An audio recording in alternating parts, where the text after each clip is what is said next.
Perseguição romana a cristãos primitivos é um mito. Eu já achava um tanto esquisito uma história de uma ressurreição evoluir até se tornar uma verdade para a maior parte do mundo e percebia que determinados fatos mencionados em relação a Jesus não poderiam ser reais.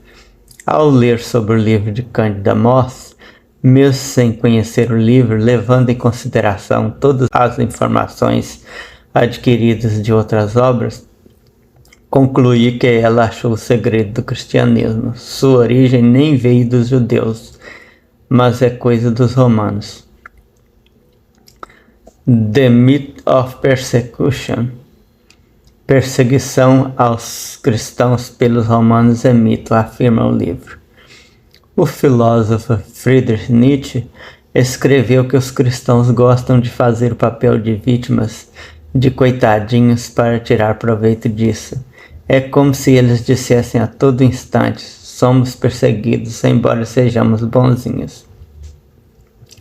O livro The Myth of Persecution, How Will a Christian Invented a Story of Martyrdom? O mito da perseguição, como os primeiros cristãos inventaram uma história de martírio, em tradução livre, de Cândida Moss, reforça a abordagem de Nietzsche, pelo menos quanto à suposta perseguição dos cristãos pelos romanos. Ela é professora de Novo Testamento e de cristianismo primitivo na Notre Dame, Universidade Católica dos Estados Unidos. De acordo com a tradição da Igreja e a crença popular, os primeiros cristãos foram implacavelmente perseguidos pelo Império Romano e muitos deles vivos serviram de comida de leões no Coliseu, tornando-se mártires que são venerados até hoje. Tudo ficção.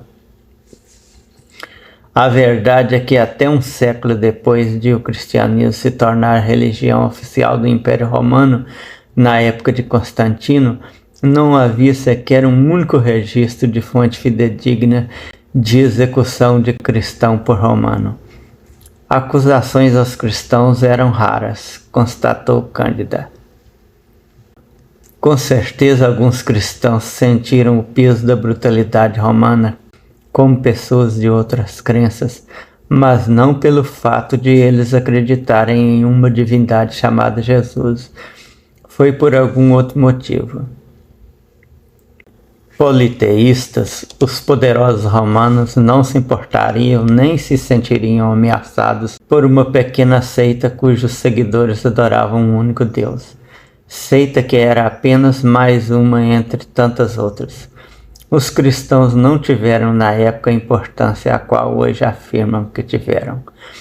A história sobre a vida e a morte dos mártires se firma no século II d.C. como um novo gênero de ficção. Elas se tornaram muito popular, conta Cândida Moss.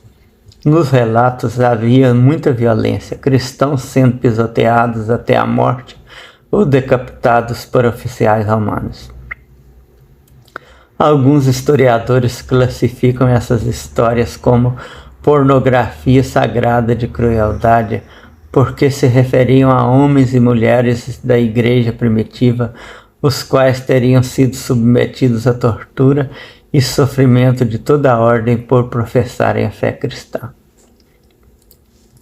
Se essas histórias foram verdadeiras e tão impactantes, como entender a demora para que viessem à luz tanto tempo depois?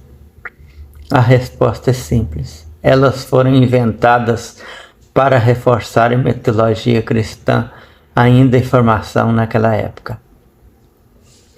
Histórias de martírio foram inventadas, afirma a autora. Isso não impediu que a partir do século XVIII alguns papas declarassem o Coliseu como local santificado com o sangue dos mártires. A abordagem do livro de Moss retoma uma questão que já tinha sido debatida no século XVIII por Voltaire, 1694-1778, entre outros pensadores.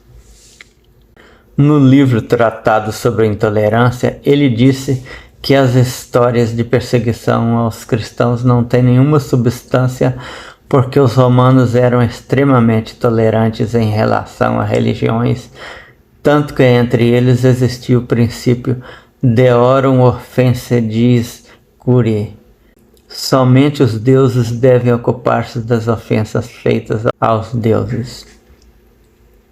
Os romanos não professavam todos os cultos, nem davam a toda a sanção pública, mas permitiam que todos fossem celebrados, afirmou Voltaire. O filósofo francês escreveu que para os romanos a tolerância religiosa era tida como a lei mais sagrada dentre os direitos humanos. Segundo nos dizem, assim que os cristãos apareceram, eles foram perseguidos por esses mesmos romanos que não perseguiam ninguém. Parece-me evidente que tais fatos são totalmente falsos. Fonte Paulo Lopes. O único texto da época que a Igreja passou a apresentar já na Idade Média, falando de cristãos, é um texto de Tácito que fala dos cristianos, seguidores de Cristo, um judeu que instigava um grupo a atacar os romanos, e esses foram mesmo combatidos, dados serem arruaceiros. O que se constata é que copista rasurou o texto, trocando um E por um I, transformando Christiane em Cristiane. Eu já achava um tanto estranha essa história cristã, uma vez que os escritores que viveram no primeiro século desta era nunca falaram nada a respeito do cristianismo nem de Jesus. Esse livro só confirma a minha suspeita. Isso não pode passar de mais uma das invenções da Igreja para dar credibilidade a esse mito.